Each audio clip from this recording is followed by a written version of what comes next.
mindset kepada generasi muda untuk tidak takut memulai sebuah bisnis, Miss Lina? Baik, saya jawab satu persatu ya, Mbak. Baik. Bagaimana cara menanamkan mindset?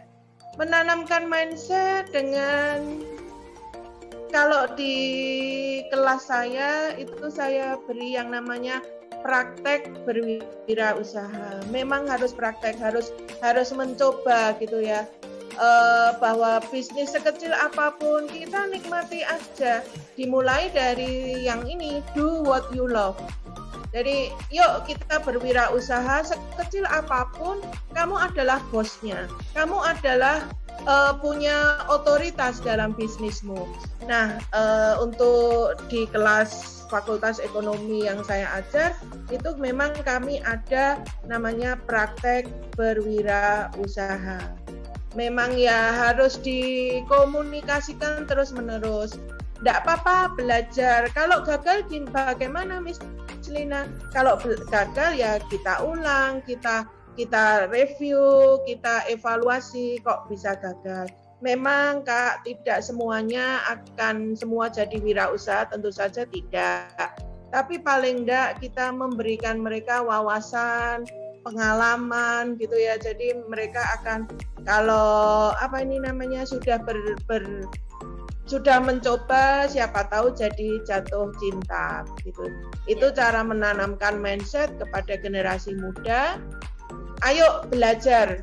Sekecil apapun kamu adalah bosnya. Sekecil apapun kamu adalah leadernya, pemimpinnya. Begitu, Kak.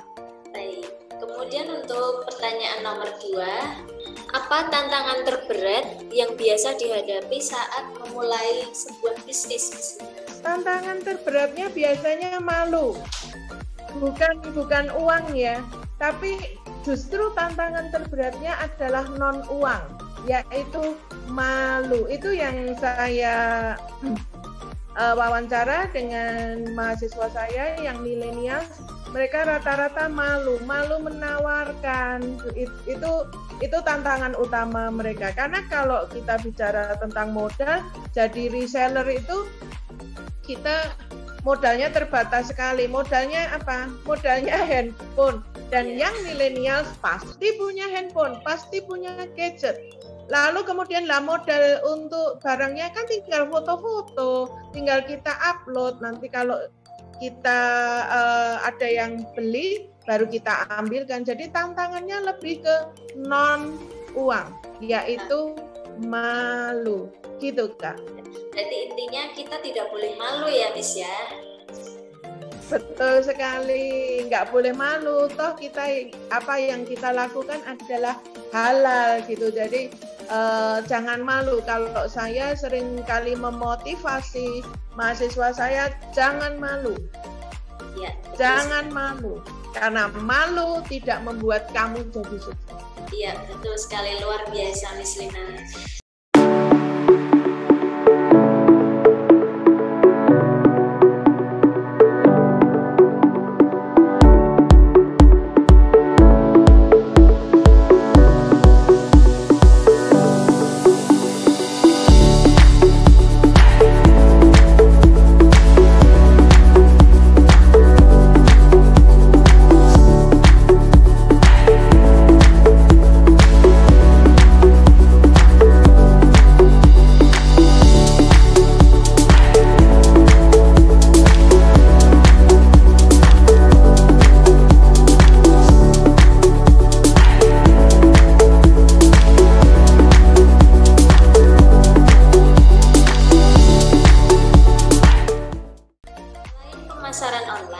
Strategi pemasaran seperti apa yang cocok diterapkan ketika mulai berwirausaha, Miss?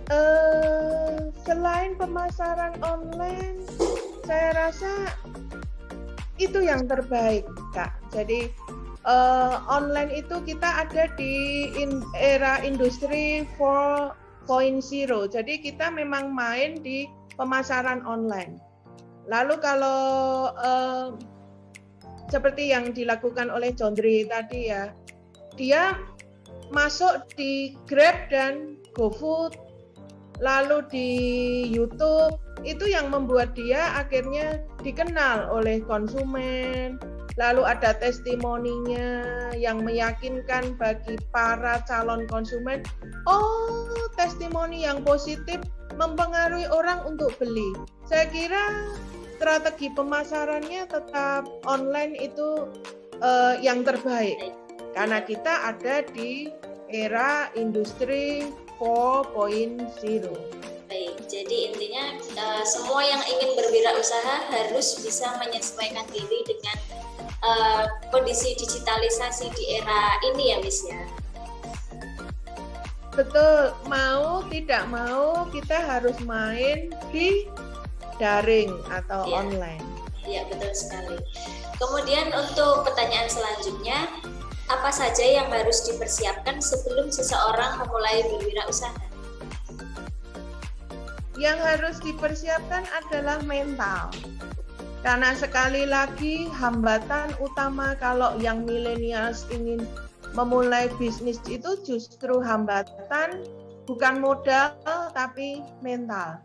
Jadi memang harus berani malu, berani bekerja keras, berani tekun, berani rajin. Itu yang harus dipersiapkan. Jadi memang mentalitasnya gitu, Kak.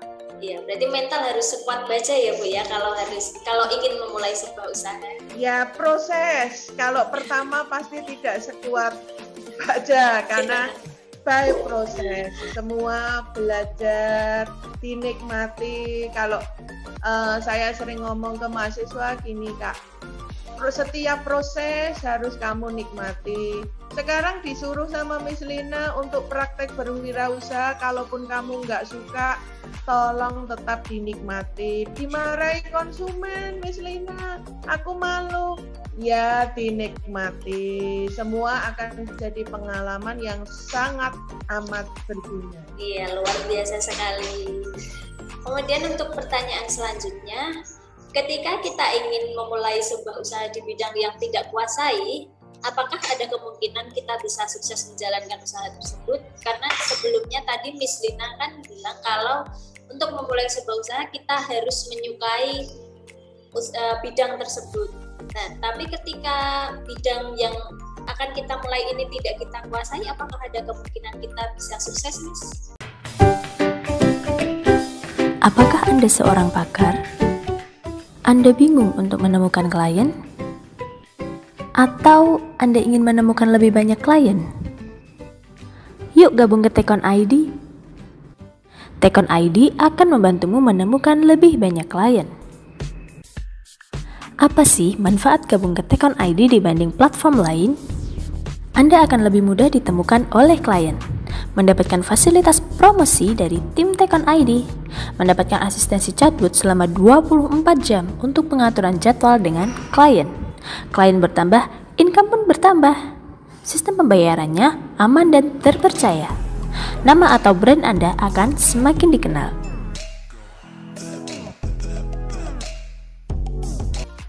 Amat bisa sekali, Kak. Kuncinya adalah seperti yang disampaikan oleh Insinyur Ciputra, jadilah manusia pembelajar. Jadi kalau saya ini kan kompetensinya atau kemampuan saya di bidang ngomong, jadi dosen gitu ya. Lalu kemudian saya ingin ke bisnis make up atau potong rambut atau salon. Apakah saya bisa sukses? Bisa jika saya belajar sesuai dengan kemampuan saya, misalnya make up. Lalu untuk potong bagaimana? Saya harus menggunakan tenaga profesional supaya mendukung kesuksesan saya. Karena kalau saya dosen, saya bisa manajemen salon, tapi saya make up bisa, tapi kalau suruh motong rambutnya kakak, saya jelas nggak bisa. Apa yang bisa saya lakukan? Saya menggunakan tenaga profesional. Nah, memang pasti bisa sukses, asalkan kita mau belajar. Cuma kita butuh waktu yang lebih panjang.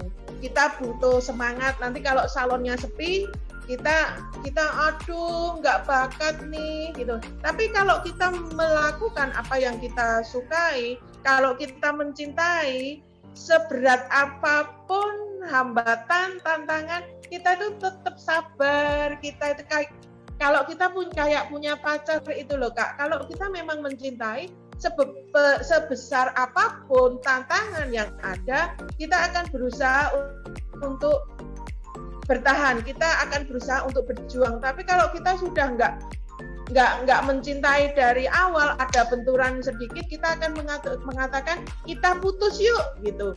Sama seperti bisnis, kalau ada benturan tapi kita suka, kita akan berjuang. Tapi kalau sejak awal kita nggak suka dengan bisnis kita, ketika ada tantangan kita ngomong gini, memang kok kelihatannya bisnis ini nggak cocok sama aku, udah tutup aja, tutup, bisnis selesai. Semangat memperjuangkannya itu kecil, begitu Kak. Ya, baik.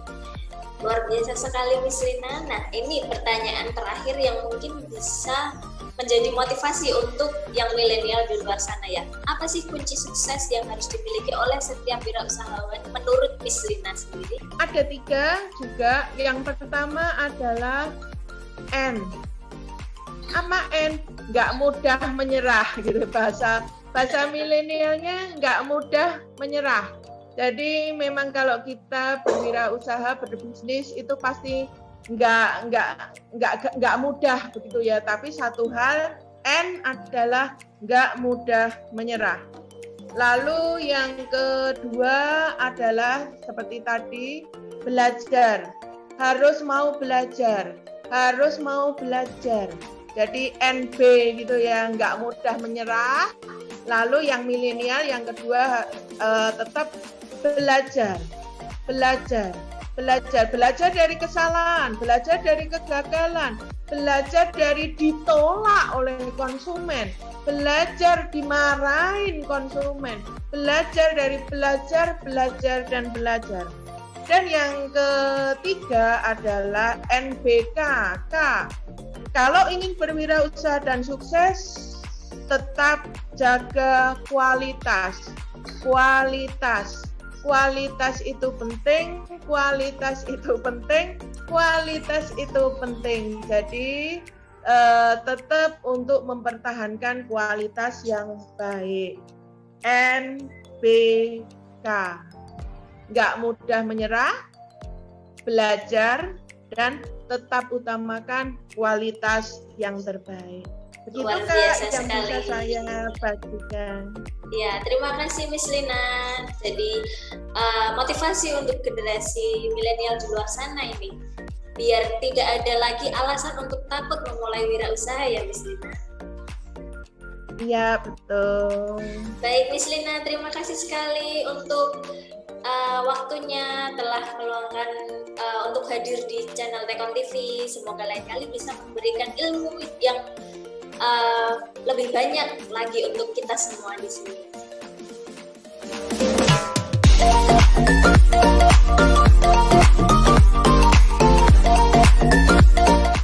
Masih telah menonton video ini, jangan lupa subscribe channel Tekon TV. Share video ini jika kamu mendapatkan manfaat darinya. Terima kasih.